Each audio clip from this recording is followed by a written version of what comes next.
Welcome to Interview Mock Lab podcast. Great to be here. Today, we're diving deep into that one interview question that can feel like a bit of a tightrope walk. What are your weaknesses? Yes, the classic. It definitely makes people sweat. It really does.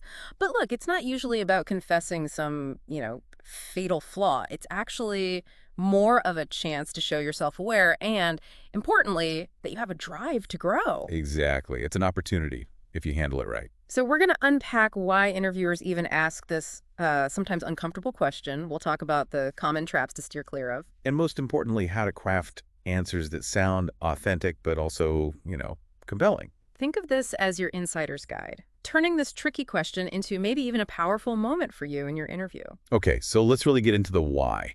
Why does what are your weaknesses keep popping up? It might feel like they're trying to trip you up, right? Yeah, that's the common perception. But what's interesting is what they're really trying to understand. It's multifaceted. Right. And our research points to a few key things interviewers are looking for here. First off, it's simply about self-perception. Do you have a clear-eyed view of yourself, your capabilities? The good and maybe the not so good. Exactly.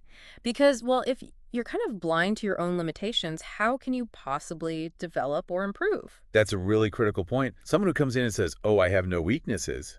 Well, that immediately sounds unrealistic, doesn't it? Totally unrealistic. And if you think about the bigger picture, like professional growth, it all hinges on recognizing areas where you can improve, showing you have that insight. That's a real sign of maturity. And that connects directly to the second thing they're probably assessing, just plain honesty. Are you going to give some sugar-coated, unbelievable answer, or are you willing to be, well, genuine about where you're not perfect? Precisely. Authenticity carries weight.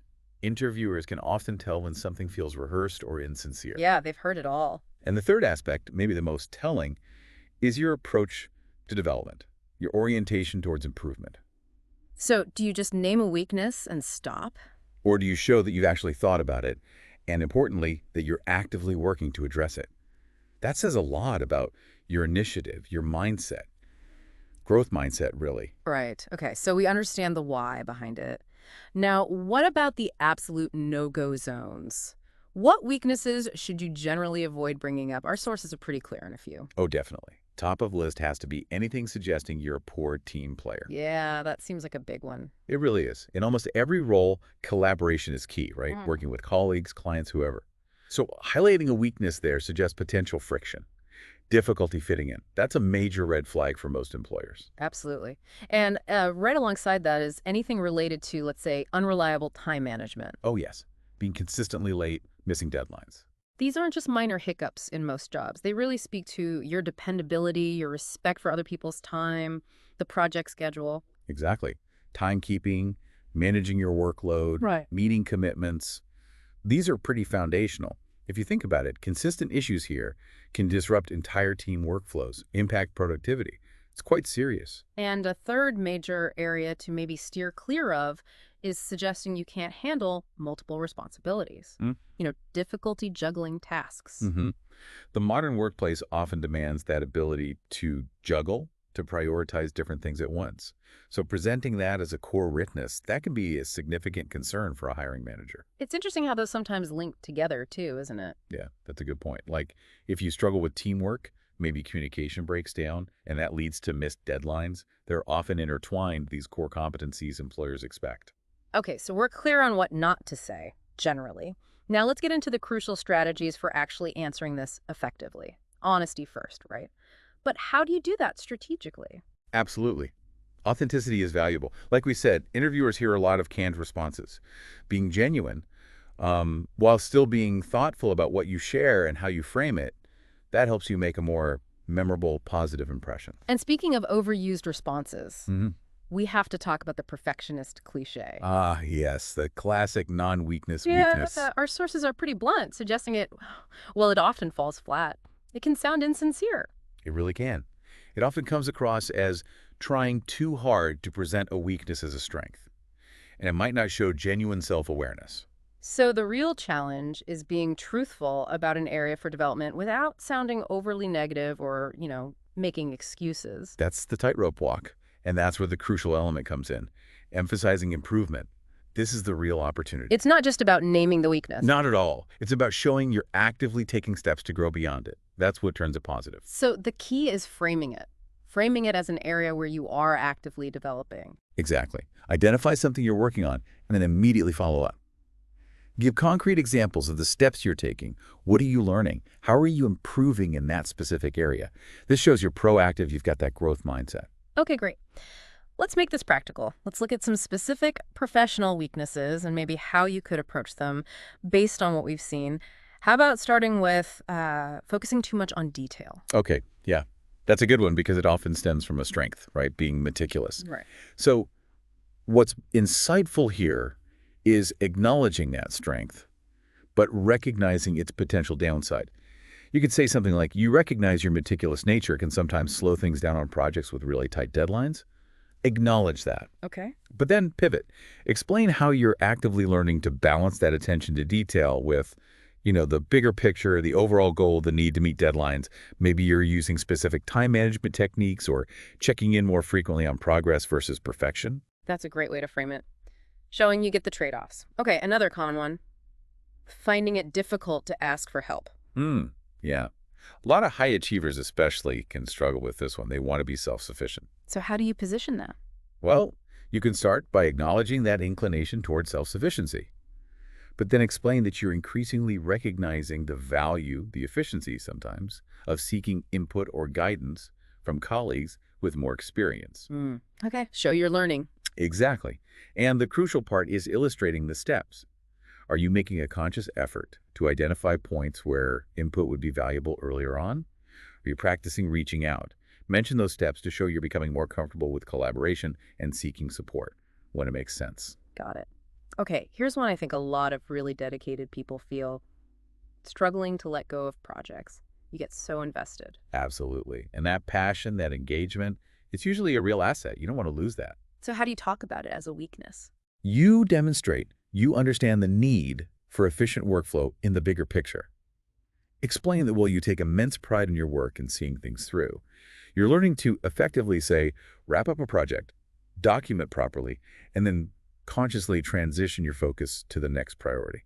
Show you understand the team's or company's goals require moving on. Makes sense. What about being uncomfortable giving direct feedback, especially constructive feedback? That can be a hurdle, yeah. Okay. Especially if you prioritize keeping things harmonious. Right. So Acknowledge the reluctance, maybe rooted in not wanting to hurt feelings, but immediately emphasize that you understand constructive feedback is absolutely essential for growth for everyone. and then the how. And then describe your active efforts. Maybe you're learning frameworks for giving feedback effectively.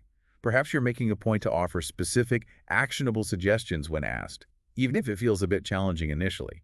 Focus on the effort to be helpful and clear. Okay. Another one many people probably relate to. Finding it hard to say no. The people pleaser trap. Yes, and that can lead straight to being overwhelmed, overcommitted, even burnout. So what's the angle? Show you've learned from past experiences. You could briefly mention instances where taking on too much maybe stretched you too thin or impacted quality. Then, crucially, highlight your new approach. Explain you now carefully evaluate your capacity, your current priorities, before committing to new tasks or projects. It shows improved boundary setting and workload management. Good one.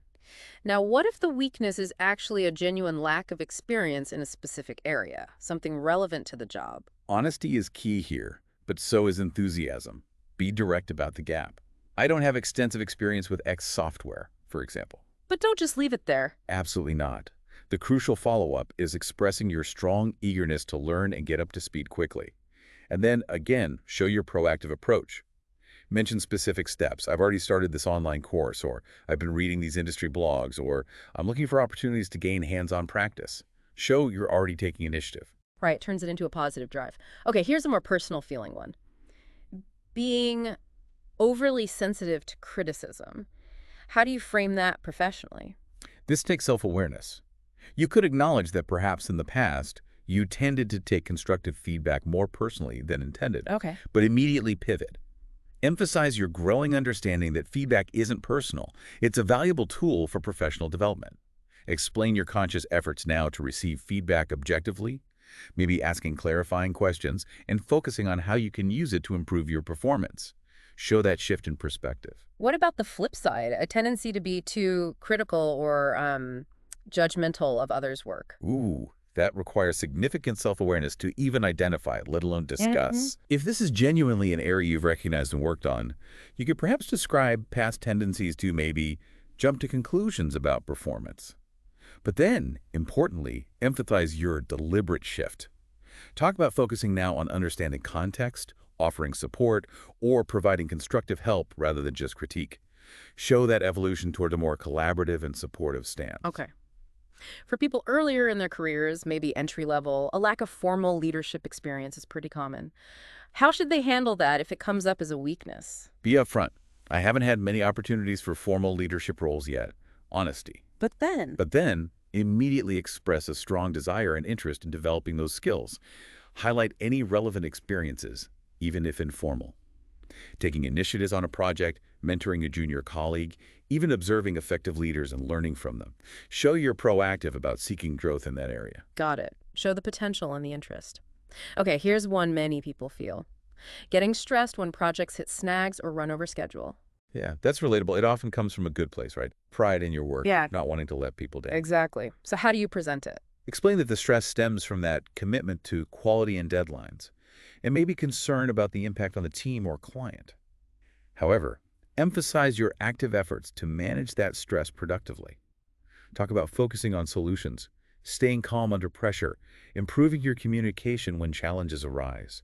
Show resilience and a problem-solving approach, not just the stress itself. Okay, final example.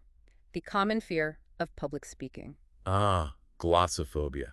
Very common indeed. How can someone address that as a weakness without shooting themselves in the foot? Acknowledge it. Public speaking is an area where I'm still building confidence. Again, honesty. But then, critically, mention the specific actions you're taking. I've started reading resources on presentation skills, or I joined a group like Toastmasters, or I actively look for lower stakes opportunities to practice speaking. Show you're confronting the fear and working on it. So the pattern here, the consistent thread through all these examples is really clear, isn't it? Absolutely. You always frame the weakness as an area for development, something you're actively learning about and growing through. Precisely. It's about demonstrating self-awareness coupled with a proactive commitment to professional development. You own it, but you also show you're doing something about it. It transforms what could feel like a negative into actually a positive demonstration of your dedication to improving yourself. Exactly right. It shows maturity, initiative, and that growth mindset we talked about. That's what impressive employers are often looking for. Well, we really hope this deep dive has given you some solid tools and maybe more confidence to tackle that "what are your weaknesses" question head on. Remember, it doesn't have to be a trap. Think of it as your chance to really showcase your self-awareness and that genuine commitment to growth. And by applying some of these strategies, thinking about your framing, you really can turn a potentially stressful interview moment into something quite powerful, a testament to your maturity and how proactive you are about your career. Well said. Thank you so much for tuning in to Interview Mock Lab podcast. If you found this helpful, please do like and subscribe to our Interview Mock Lab YouTube channel. We've got more insights and tips there to help you ace your interviews.